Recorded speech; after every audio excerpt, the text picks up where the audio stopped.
Nathan Judah. I'm here with Wolves reporter Tim Spiers. Tim.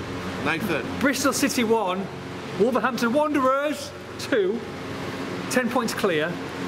Let's talk about the end of the game before we start about the whole game. Incredible. Incredible. Yeah, I mean, oh, the lights gone. Yeah. I mean, I'd have been gutted to have missed it. Come closer because the lawnmowers are killing us, to be fair. Yeah, my voice isn't quite.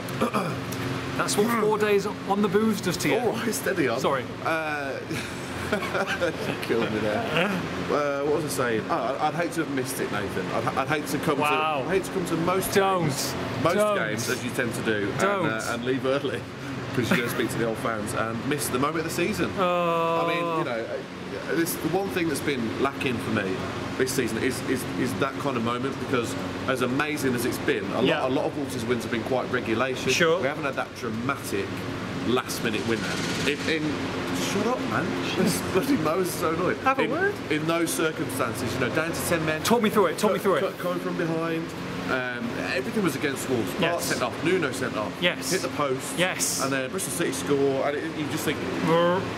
Not meant to be. You think there's no way they're going to get a point here, let alone all three. Bite your hand off for a point. For me, this could be the defining result of the season, really. But it was certainly that kind of I was there moment. Yeah. That's been lacking until now. Honestly, it was just. Don't rub it in. It was bedlam in that away end. They're on the pitch. There's advertising halls going over the place. Was there? I've never seen Ryan Bennett move so fast. He's run all the way down here, down the touchline. Nuno's going mental nuts in the box. In the director's box. Yeah. All the staff are on the pitch. It's like Sir Alex Ferguson in 1992 when they're all on the pitch. It's in the press box, all kicking off up here. Is it? It's fantastic. Is it? Fans kicking off? No, just certain individuals. I can't really name names. Little fist pump for you? Little fist pump for you? Just a little. Yeah, I approve of that. No, everyone's going a bit mental. So is this a statement game? Is this a statement win, do you feel now? Feels like it. Yeah. It's certainly the most impressive victory of the season, given all the circumstances of the match. You know, they've played better, obviously, in the game. But like I said, you know, down to 10 men, behind an informed team, packed house here, massive day for Bristol City. Live on Sky. Live on Sky. You know, they beat Man United last week. This club's on a high, massive high. And great club, by the way. Yeah. Well, you're right. Well, they're a great club now. What are you after? Well, they've got 0 points of a great club. No, well, we have to free parking next time. That's true. Yeah, horrendous. £7 on expenses. Anyway, never mind. So, given all my car could be towed. Given all the circumstances, it's the most impressive win of the season. And it does feel like a season-defining moment. Yeah. So let's go all the way back to Danny Batth sending off. Big question. I mean, have you seen it? Is it sending off? Do you know, I still haven't seen the video yet, but my first instinct was that it was a red card, because even from our vantage point way up here, you can see that his studs were up. Yeah. Now, there's quite a few people whose opinions I respect who are completely divided on this. You're not included in that, I'm sorry, but I knew you were taking that one. No, but everyone's split. I've got to see the video first, but once you go in with your studs, it's not a red card. Once you go in with your studs up, you're asking for trouble, and I think he starts with his studs up and then he goes down and he wins the ball, which is irrelevant. Does not matter. If he's deemed to be out of control in any way, then it's a red card these days. So like I said, I haven't seen the video, but from first glance it looked like a red. See, I don't think it's a red card, but I think that he's silly to get to go with such force in the pit, in the middle of the pitch where it's no man's land. You can see it, you're not going to win a ball. You're not scoring. You see it happen all the time. Yeah. He's gone bonkers because he's taken on 2 players. Yes. And the adrenaline's maybe got of course. And he's straight in the back in the side. He's gone into it. Now 100%. That's what happens. Yeah. You poor touch, you overrun the ball, and you go in to win it back. That's your gut reaction. And Danny never holds anything back. No. It's a real shame for him, because finally back in the team tonight. Yeah. He's sent off, and look who gets the winner. I know. Look who the hero is. Absolutely. You know, obviously he's club captain, team game, yada yada yada. Yeah. But he'll be gutted tonight. He will. Absolutely gutted, and you felt, oh goodness, this is going to be Sheffield United all over again. Yeah, 100%. And then a second person gets sent off only 4 minutes later. Yeah. So basically, Cavallero came on and changed the game. I thought Wolves did really well to restrict Bristol City. We saw at Sheffield United, they went forward at the back, they were a bit all over the place, they looked vulnerable against Sheffield United. Yeah. Tonight they didn't, and I think they've been working on it in training, apparently, Barry Douglas was just saying, and you can tell because they weren't doing anything up front, but they were restricting Bristol City in terms of space, in terms of their movement, in terms of their chances. Bristol City looked more likely to score when it was 11v11 actually. So Wolves did really well at that, but they didn't look like getting a goal. So once they went behind, he had to change something, and just building up to the point. So Caballero comes on and changes the game. It's a master stroke from Nuno. He's texting from the director's box. Yeah, I'm sure he is. Yeah, non-stop. That needs resting. He's paging his assistant from the director, send a pigeon down from the first tier, and said, "Get Caballero on," is the message. Yeah. And he comes up with a terrible Helder Costa. He had a nightmare tonight.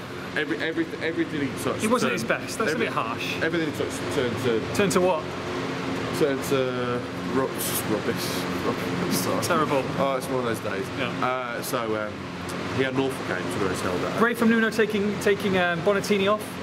Yeah, I didn't agree with that. I thought you needed Bonatini on to keep the ball better, because Wolves weren't keeping the ball well up front. Like I said, they were restricting Bristol City's chances. I thought he was all right against 10v11 though. They didn't do too badly. No, they were doing fine, but they weren't creating anything going forward. Sure. For me, you've got Jota to try and go on an amazing run. You don't need Costa as well for that, and he wasn't looking on it. Tough judgment call that early in the game. I think that was the wrong decision, but he's redeemed himself by bringing on Caballero just at the right time. And Caballero's changed the game. Fantastic through ball. What a ball. Doherty, who by the way has worked his backside off tonight. Yes. He really has, and he shows such determination to get to the ball first, ahead of a keeper and two defenders. Yes. Keeper's wiped him out. Red card. It's game on. And then Douglas, who was so unlucky when he hit the post early on, gets lucky this time because it takes a deflection and beats the keeper. And then from then on, Wolves were a better team. Absolutely. I mean, you say you take one for the team, the keeper down to 10 men. That keeper didn't look great though, did he? When it was 10v10, he looked nervous, and at least they made him work. Former Baggies keeper, what's his name, Steele, and he did look a bit vulnerable, didn't he? He's coming from the cold, and Wolves, I thought they did well to test him. A few low crosses. Caballero went close from range as well.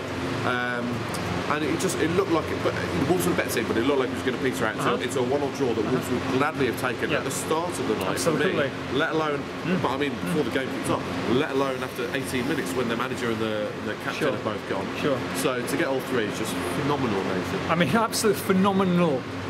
Lee Johnson was pulling his hair out though. A huge game for them. 1-0 up, 11 versus 10, and they end up losing that. I mean, that is absolutely shocking from them. We don't care about them though, do we? No, we don't. No, we don't.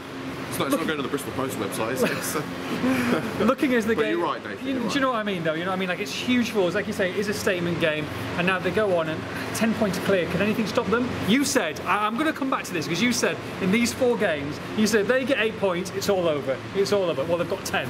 They've got 10. They've got 10 points. So Tim Spiers, Tim_Spiers_star, is it all over?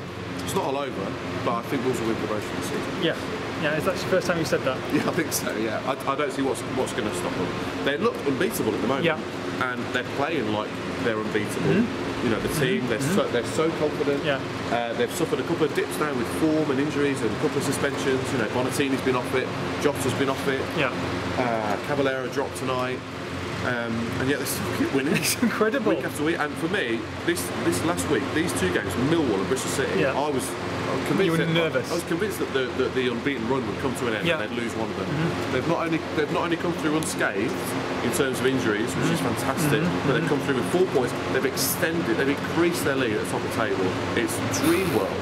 It's dream world. And on paper, a decent run of games now. Decent run of games. You've got players to be signed in January. Yes. As well, so Wolves are only going to get stronger. Got a little break in the FA Cup if he wants to, play a bit of a reserve team. Exactly, which is exactly what will happen. The momentum's with Wolves. Nobody's got anywhere near them in terms of playing football, the decent standard football they've got this season. So if they don't go up from here, I mean, come on. I know. Come on. I'm retiring. God, I mean, if there was one silver lining to not going up. Wow. No, they're just in an amazing position, and I don't see how it's going to go wrong from here. Nuno said he's not looked at the table. He's still going. Yeah. He's not looked at he's lying. He's got it on his screen. He's lying. He's got it on his screensaver. Constantly. On his phone. Of course he has. Refresh. It's just what he says. Of course he has. Yeah. So his red card, by the way, so he said he was sent off, not red card, he was sent to the stands for encroaching on the pitch. Yes. He said, I'm sorry, but also he said, I was not abusive at all. He didn't look abusive this time. He thought he was just having a quick word. No, he was having a quick word. Now I don't know what he was whispering in the ear. It could have been a few F-bombs, but I'm just saying. Yeah. He didn't look out crazy like he has done in the past. But he'll be on the verge of a stadium ban now. Yes. I think, yes. Certainly a touchline ban. Yeah. Because 2 in 2 months. So. Yeah, not great. But what a new year and what an hour in Wolverhampton tonight. You're not going out and Wolverhampton. Well, I'm not saying. I'm just saying what a night out for the boys. I might do. You never know. Well, everyone. I can testify. Everyone was very happy last night, so they'll be even happier tonight. Brilliant. It's absolutely incredible. Happy New Year to all Wolves fans. It's Bristol City 1. It's Wolverhampton Wanderers 2. They're 10 points clear at the top of the Championship. For all the post-match reaction, make sure you log on to expressthestar.com.